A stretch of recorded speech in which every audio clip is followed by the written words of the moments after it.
do was lend a little bit of my expertise to you and teach you how to buy like a pro.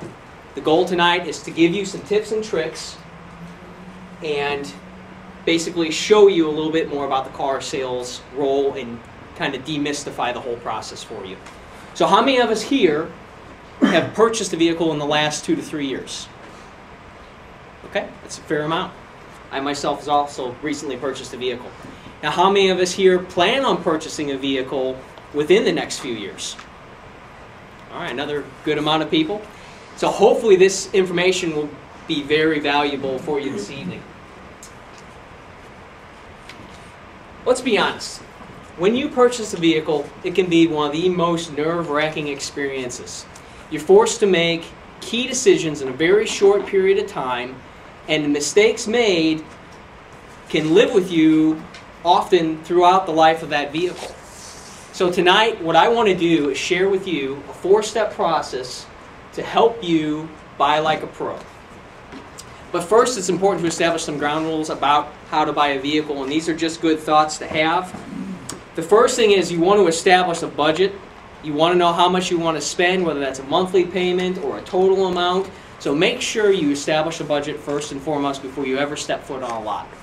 The next thing you also want to do is remember that time is your friend. When you go in to purchase a vehicle, the biggest mistake that we make is rushing through the process. Even though we feel like we have to do it then, the salesperson's saying, do it now, do it now, do it now, the best deal's now. You have to wait. Time is your friend. Rushing will cost you big money, I promise you. Another thing, if you have the capacity to do it, is you want to sell your car outright. Okay, you do not want to go in and trade that vehicle. Okay, again, this is where time is very important. If you have time, you can put your car in the open market, and I can assure you, you are going to make a lot more money on that vehicle selling it outright than if you go and walk into a car dealership and try to trade it in. Trading your car in a dealership is a convenience, and it's a costly convenience at that. So remember, try to sell your car outright if you have the ability. Also, perform for yourself a wants and needs analysis. What kind of car are you looking for? That way you have it very narrowed down to exactly what you need. 2-door, 4-door, stick shift, automatic. You should have a good idea of what you want to buy. You should never walk into a dealership and say, I think I want that car, or I think that car will work for me. Know what you want to spend, make sure you're prepared. And finally, remember, the most important thing is you're always in control of the sale. Even though the salesperson's job is to take control, you control the sale because you are the one with the money. You're the one who can walk up anytime, leave the dealership, you own the leverage. So remember, you control the sale. So let's more importantly get though into the steps of making a correct car purchase. The first one, by far and away the most important thing that you'll ever have to do, is you're going to need to research. What do I mean by research? Well, let's start by finding the car that you want. You can do that by going to a number of websites. I'd personally recommend cars.com, autotrader.com, fantastic websites in order to not only get an idea of what you want. You can find about 100 cars within a 100-mile radius, all very similar. You're going to get a realistic expectation of what the high and the low values of those cars are, which is going to give you an idea of what the market is. Okay, so as you research these cars, if you go into the lot, if you knowledge is power, if you go in there knowing what that car is worth, you stand a much better chance of getting the deal that you want. Secondly, you need to research what your car is worth. So let's say you can't sell your car outright, you have to go make that trade-in. Well, you need to research the market value of what your vehicle is worth. That can also be done by looking at comps. Just like homes, you look at similar vehicles that also have the same features that you have, the same year, model, miles, the whole 9 yards, and then you'll find out what the real market value is. Now, my recommendation, too, is to go to Kelley Blue Book and NADA. Those are guides, okay? It's not necessarily what you're going to get. You might get higher, you might get lower, but they're going to give you a pretty good representation of what the market value of your car is. So if you're armed with that knowledge, you walk into a dealership, you know what their car is worth, you know what your car is worth, you know what your deal needs to be. You know if you're getting a good deal, you'll never leave again and say, I got a terrible deal. Okay, so do the research. The next thing you want to do is when you go into a dealership, you found the car you like, you want to basically hide your trade. Now, I've heard arguments both ways on what you want to do with your trade. You always want to be up front. No. listen to me. These car people, and I've done this for years, are going to take every advantage of you and everything they can. If they can make you pay more money, that means more money for their pocket. So hide your trade-in. If you go in there, the last thing you want to tell them is, I have a trade-in. Okay? Whatever they say, you don't have a trade. You're giving it away, you're selling it to someone else, it's already sold, doesn't make a difference.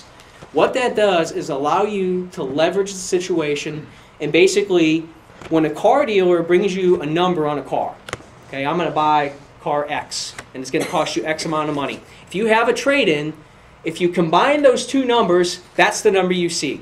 Okay?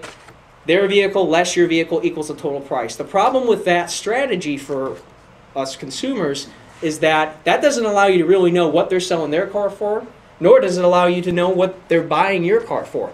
It's a mixed number. Who knows if they're giving you a great discount? Who knows if they're not giving you anything for your trade-in? If you hide that trade-in and never bring it back out until the end of the deal, then you can assure yourself that you will negotiate the best number on their car. When that's done, you bring in a trade-in. You say, hey, I've got a trade-in at this point. I think I do want to trade that car in. At that point, then you're able to negotiate the two cars separately. You negotiate the price on the new car, then you come in and negotiate the price on the second car, which I guarantee you will end up at a better deal. That's why people don't like when you do it. You're working both sides of the trade. Now, also you want to negotiate with leverage. There's tricks of the trade in the car business, and they're very simple.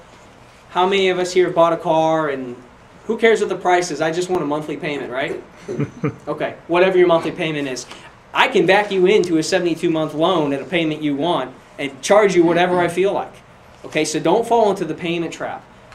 Payments are irrelevant. It's what you're paying for the vehicle, and if you're smart enough to know and set up how much that you can afford up front, it doesn't matter what you're paying or what the ultimate payment is. You want the terms you want at the price you want.